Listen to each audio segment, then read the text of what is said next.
Hello everyone. आज हम लोग पढ़ेंगे द इंचकेप रॉक और इस पोयम को लिखा था रॉबर्ट साउदी ने। दोस्तों, इंचकेप क्या होता है? इंचकेप रॉक स्कॉटलैंड के समुंदर के बीच में एक चट्टान है। जैसे आप अपनी स्क्रीन पर देख रहे हो ये पिक्चर, ये चट्टान समुंदर के बीच में है।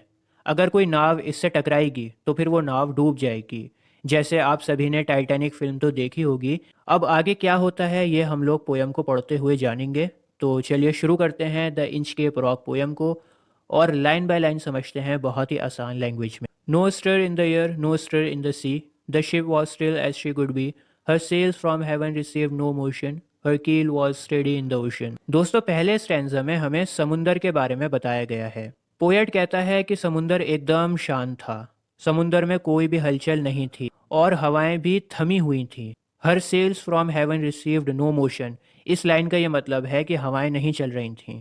अब क्योंकि हवाएं थमी हुई थीं, समुंदर में कोई हलचल नहीं थी, इस वजह से पानी का जहाज भी एक जगह पर खड़ा हुआ था। पानी का जहाज चल नहीं रहा था। जहाज की जो कील होती है वो भी समुंदर में एक जगह पर रुकी हुई थी। कील दोस्तों कुछ इस तरह की होती है, आपकी स्क्रीन पर है, ब्लैक कलर से मैंने सर्कल कर रखा है। कील पूरे जहाज को बैलेंस करती है। तो पहले स्टैंजा में बताया गया है कि समुंदर एकदम शांत था, हवाएं भी शांत थीं और इस वजह से जहाज भी एक जगह पर खड़ा हुआ था। Without either sign or sound of their shock, the waves flowed over the Inchcape rock, so little they rose, so little they fell, they did not move the Inchcape bell. Inchcape rock मैंने आपको बताया कि एक चट्टान है जो समुंदर में है और उसके ऊपर एक बैल लगी हुई है, ताकि अगर कोई इंचकेप के आसपास से गुजरे तो उसे पता लग जाए और वो सावधान हो जाए। तो इन लाइंस में बोल रहे हैं कि इंचकेप रॉक के ऊपर धीमी धीमी समुंदर की लहरें बह रही हैं। अब क्योंकि समुंदर एकदम शांत है और लहरें भी धीमी हैं, तो इस वजह से इंच के बैल जो है वो बज नहीं रही। दोस्तों, जब लहरें बैल से टकराएंगी तभी तो बैल बजेगी। अब पानी एकदम शांत है, बैल तक पहुंच नहीं रहा, इस वजह से बैल भी नहीं बज रही। The abbot of Aberbrothok had placed that bell on the Inchcape rock, on a buoy in the storm it floated and swung, and over the waves its warning rung। दोस्तों, मैं आपको बता दूं, एबॉट कोई नाम नहीं होता। एबॉट का मतलब होता है मॉन्क्स का हेड। ये एक पोजीशन है। तो एबर ब्रोथॉक का जो हेड थे वो बहुत ही स्पिरिचुअल इंसान थे, लोगों का भला चाहते थे। उन्होंने सोचा कि जब समुंदर में तूफान आएगा, जब लहरें इधर उधर बहेंगी और ये चट्टान पूरी डूब जाएगी समुंदर में, तो ये इंच के रॉक किसी को दिखाई नहीं देगा और कोई भी जहाज़ इससे टकरा सकता है। तो क्यों ना मैं इसके ऊपर एक बैल लगा दूं, जिसकी वजह से जब ये डूब जाएगा पानी में दिखाई नहीं देगा, तो फिर वो बैल बजने लगेगी और उस बैल को सुन के सेलर्स सावधान हो जाएंगे और उन्हें पता लग जाएगा कि इस बैल के पास चट्टान है। तो एबॉट ऑफ एबरब्रोथॉक वहाँ पर एक बैल को लगा देते हैं। When the rock was hit by the surge swell, the mariners heard the warning bell, and then they knew the perilous rock, and blessed the abbot of Aberbrothok। और जब भी कभी वो चट्टान, वो इंच के रॉक पानी में डूब जाता है और दिखाई नहीं देता, तो वार्निंग बेल बजने लगती है और मैरिनर सावधान हो जाते हैं। मैरिनर मतलब नाविक जो नाव चलाते हैं।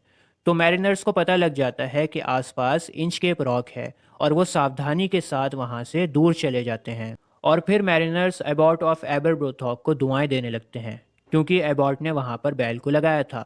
अब दोस्तों, आगे का जो स्टैंजा मैं पढ़ूंगा इसमें एक पर्टिकुलर डे की बात होगी। अभी तक तो पोयम में बताया गया है कि इंचकेप रॉक क्या होता है और उसके ऊपर बैल किसने लगाई और क्यों लगाई। लेकिन आगे के स्टैंजास में आपको एक पर्टिकुलर डे की बात होगी जिसमें वो जो लुटेरा है वो बैल को काटेगा। The sun in the heaven was shining gay, all things were joyful on that day, the sea bird screamed as they wheeled round, and there was joyance in their sound. उस दिन सूरज बहुत चमक रहा था, सभी चीज़ें खुशी से झूम रही थीं। समुंदर की चिड़ियाएँ भी इधर से उधर चिल्ला रही थीं और उनकी आवाज़ में जॉय था। मतलब उनकी आवाज़ बता रही थी कि वो चिड़ियाएँ कितनी खुश हैं। तो इस स्टैंजा में बताया गया है कि माहौल बहुत अच्छा है, वेदर बहुत अच्छा है, सूरज चमक रहा है, चिड़ियाँ भी चहचहा रही हैं और खुशी का माहौल है। The view of the Inchcape Bell was seen, a dark speck on the ocean green. Sir Ras the rover walked his deck and fixed his eyes on the dark speck। अब देखो, यहाँ पर एंट्री होती है sir Ralph the rover की, जो कि समुंदरी लुटेरा है, पायरेट है। सर राल्फ की बोट से बहुत दूर इंचकेप बेल है। ऐसा लग रहा है कि हरे रंग के समुंदर में एक छोटा सा काला डॉट है, क्योंकि जो इंच के बेल है वो बहुत दूर है, और क्योंकि वो बहुत दूर है इसलिए वो बहुत छोटी दिख रही है। ऐसा लग रहा है कि एक छोटा सा काला डॉट है। और सर राल्फ द रोवर की निगाहें इंच के बैल के ऊपर टिकी हुई हैं, बहुत ध्यान से वो उसको देख रहा है।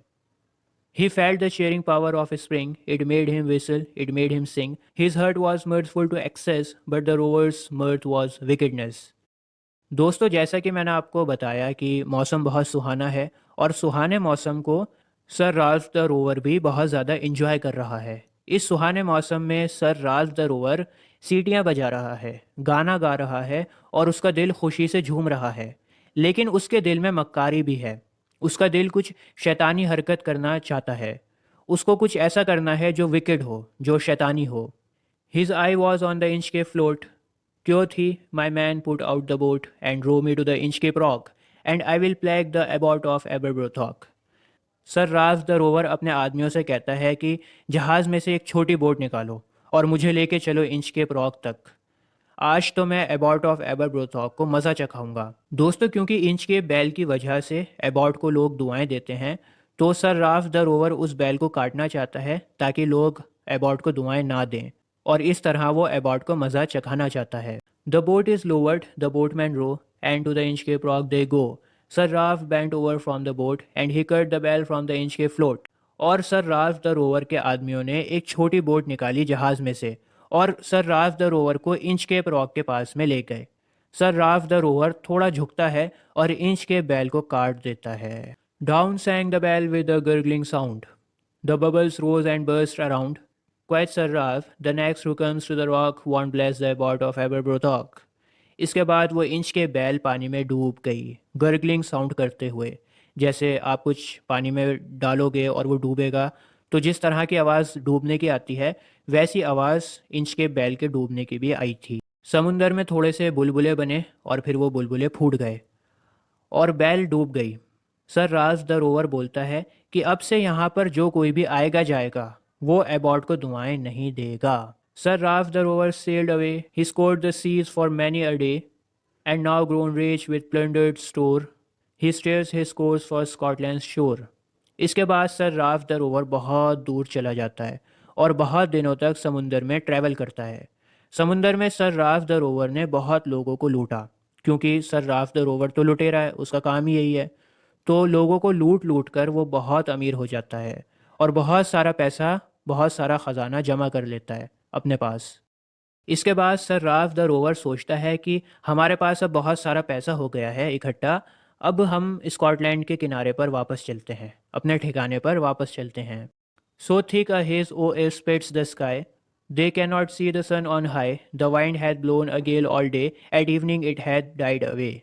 जब सर राफ द रोवर वापस आ रहा होता है तो एकदम से मौसम बिगड़ जाता है और आसमान में बहुत ज़्यादा धुंध हो जाती है, कोहरा हो जाता है, और कोहरे की वजह से सूरज भी छुप गया था और कुछ भी दिखाई नहीं दे रहा था, और तूफ़ानी हवाएं चलने लगी थीं, बहुत तेज़ हवाएं चल रही थीं। लेकिन जब शाम होती है, शाम होते होते वो तेज़ हवाएं थम जाती हैं। On the deck the rover takes his stand, so dark it is they see no land, quite sir Ralph, it will be lighter soon for there is the down of the rising moon. Sir Ralph the rover deck पर खड़ा हुआ ज़मीन को देखने की कोशिश कर रहा होता है, ज़मीन को ढूंढ रहा होता है। डेक मतलब जो जहाज़ का फ्लोर होता है। तो जहाज़ पर खड़ा हुआ ज़मीन को तलाश कर रहा होता है, लेकिन चारों तरफ अंधेरा ही अंधेरा था और कुछ भी दिखाई नहीं दे रहा था। सर राफ द रोवर अपने आदमियों से कहता है कि घबराओ मत, अभी रात है इसलिए अंधेरा है चारों तरफ, थोड़ी देर में चांद की रोशनी से हम सब कुछ देख सकेंगे। अपने आदमियों को दिलासा देने की कोशिश करता है कि तुम घबराओ मत, चांद निकलने वाला है और चांद की रोशनी में हमें कुछ न कुछ दिखने लगेगा। Canst hear, sad one, the breakers roar? For methinks we should be near the shore. Now, where we are I cannot tell, but I wish we could hear the inch के bell. Sir Raj the rover का एक आदमी बोलता है कि साहब, हमें तो कुछ सुनाई भी नहीं दे रहा है, हम किनारे के आसपास नहीं हैं। अगर हम किनारे के आसपास होते तो हमारे कानों में थोड़ा बहुत शोर आ रहा होता, थोड़ा बहुत हम लोग शोर को सुन रहे होते।